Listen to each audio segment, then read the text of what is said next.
নমস্কার বন্ধুরা, পিতুস কিচেনে আরও একবার আপনাদের স্বাগত। আজ আমি নিয়ে এসেছি চিকেনেরই নতুন ধরনের একটা রেসিপি। আজ আমি বানাবো চিকেনের কোপ্তা কারি। ইনগ্রেডিয়েন্ট কি কি লাগছে সেগুলো আপনারা ডেসক্রিপশন বক্সে পেয়ে যাবেন। আমরা সরাসরি রান্নাতে চলে যাব।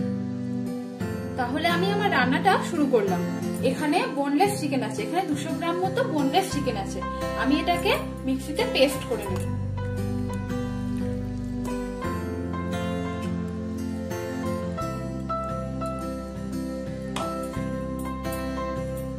সুন্দর একটা পেস্ট বানিয়ে নেব। আমরা চিকেনটাকে পেস্ট করে নিয়েছি। দেখুন সুন্দর একটা পেস্ট রেডি হয়ে গেছে। প্রথমে 1 চা চামচ নুন দিলাম, 1/2 চা চামচ মতো জিরে গুঁড়ো, 1/2 চা চামচ মতো ধনে গুঁড়ো,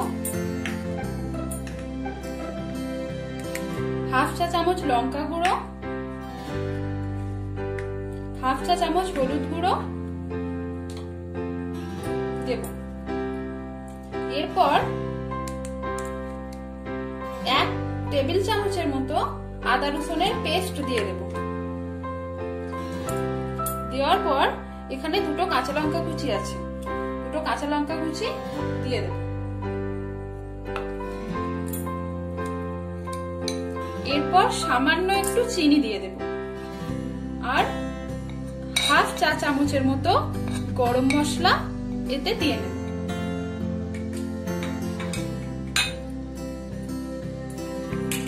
দেওয়ার পর ভালোভাবে এই মিক্সচারটাকে মেখে নেব।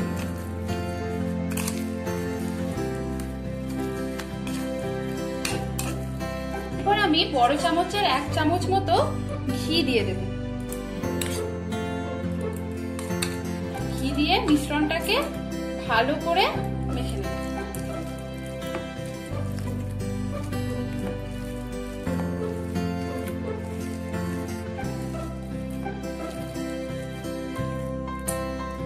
ঘি দেওয়ার পর যদি দেখেন একটু পাতলা পাতলা হচ্ছে, তাহলে কর্নফ্লাওয়ার দিয়ে নেওয়া যায় কিংবা বেসনও দিয়ে নেওয়া যায়।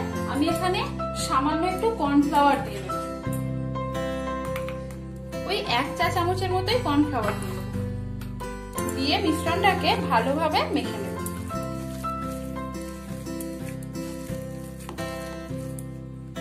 আমরা মিশ্রণটাকে খুব ভালোভাবে মেখে নিয়েছি। এরপর এই মিশ্রণটা গোল গোল কোপ্তার আকারে গড়ে নেব। অল্প অল্প করে নেব, নিয়ে হাতের তালুর সাহায্যে সুন্দর করে গড়ে নেব।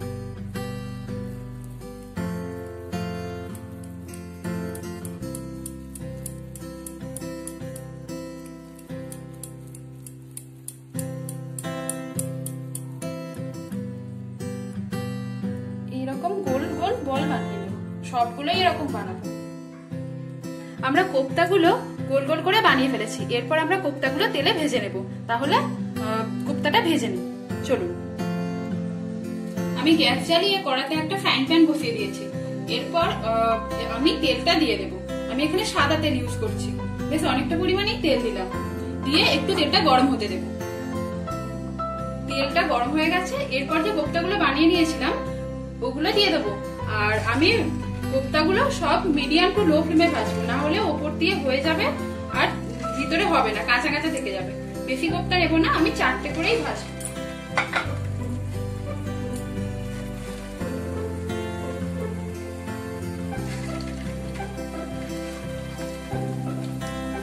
এইভাবে আস্তে আস্তে আমি সব কোপ্তাগুলোকে ভেজে নেব।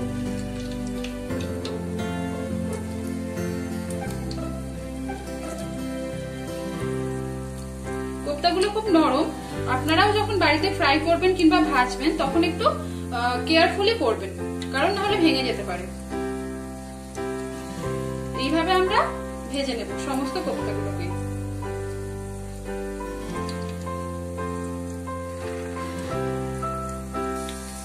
আমাদের এই কোপ্তাগুলো ভাজা হয়ে গেছে। এরপর আমরা তুলে নেব আস্তে আস্তে। আর হ্যাঁ, কোপ্তাগুলো এক এক ব্যাচে ভাজতে প্রায় 4 থেকে 5 মিনিট সময় লাগবে।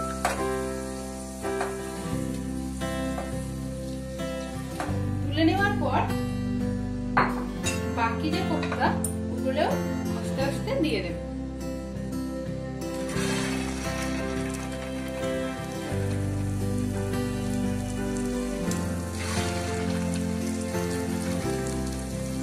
আগেও বলেছিলাম সাবধানে ভাজবে, কারণ খুব নরম তো ভেঙে যেতে পারে।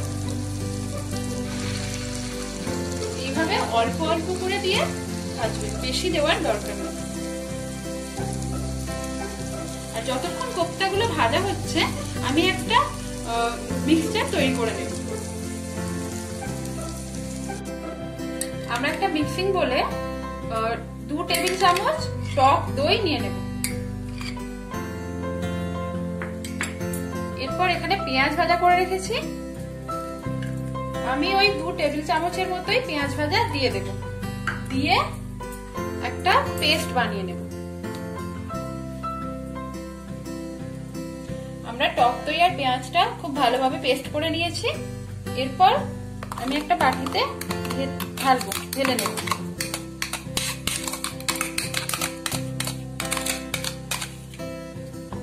আর এতে আমি সামান্য পরিমাণে একটু নুন দিয়ে নেব। নুন দিয়ে ভালোভাবে মেখে রেখে দেব। এরপর আমি কোপ্তা ভাজার তেল থেকে কিছুটা তেল তুলে নিয়েছি। তারপর আমি গোটা গরম মশলা ফোড়ন দিয়ে দিলাম, এলাচ, দারচিনি, লবঙ্গ। গরম মশলাগুলো দিয়ে নেওয়ার পর আমি পেঁয়াজ দিয়ে দেব। পেঁয়াজ ছোট ছোট করে কিমা করে কাটা, একটা বড় সাইজের পেঁয়াজ, এই পেঁয়াজটা পুরোটা দিয়ে দেব। দিয়ে একটু মিডিয়াম ব্রাউন হবে ততক্ষণ ধরে পেঁয়াজটা ভাজতে থাকবে।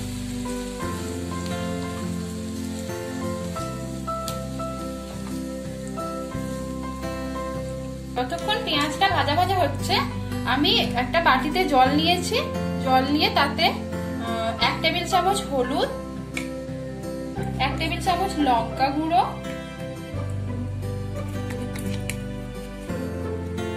ছোট চামচের 1 চামচ জিরে গুঁড়ো আর ছোট চামচের 1 চামচ ধনে গুঁড়ো দিয়ে দেব। দিয়ে গুলে নেব মশলাটা।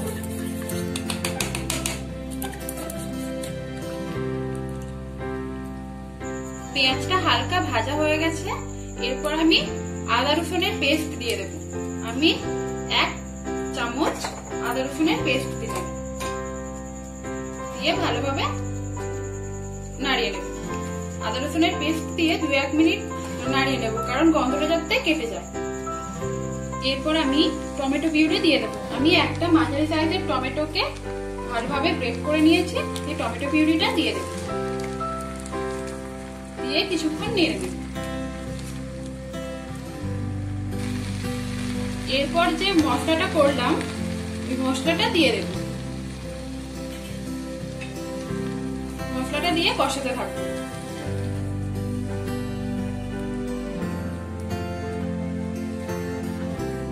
ভালোভাবে কষাতে হবে যাতে গন্ধটা চলে যায়। এরপর আমি 1 চা চামচ নুন দিয়ে দেব এবং 1/2 চা চামচের মতো চিনি দিয়ে দেব। চিনি দিয়ে নাড়িয়ে দেব। এরপর আমি জল দিয়ে দেব। আমি কিন্তু রান্নাটাতে গরম জল ইউজ করছি।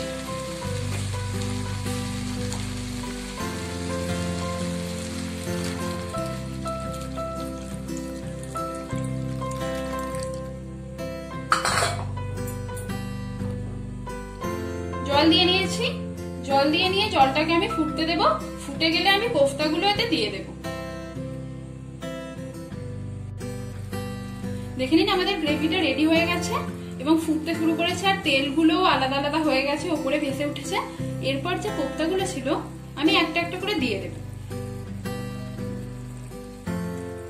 এইভাবে দিতে থাকবো, সব কোফতাগুলোই একটা একটা করে দিয়ে দেব।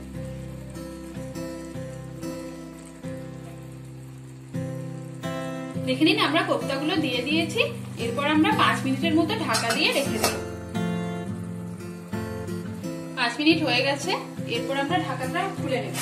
ঢাকাটা খুলে নেওয়ার পর এই যে টক দই আর পেঁয়াজ ভাজার পেস্টটা বানিয়েছিলাম এটা উপর দিয়ে দেব।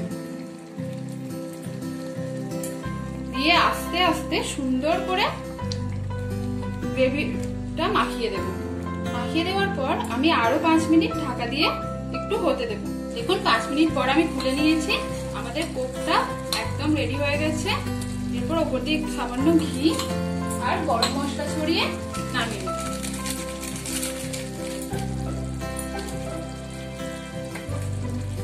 একটু নেড়ে দেব, নেড়ে দিয়ে নামিয়ে নেব।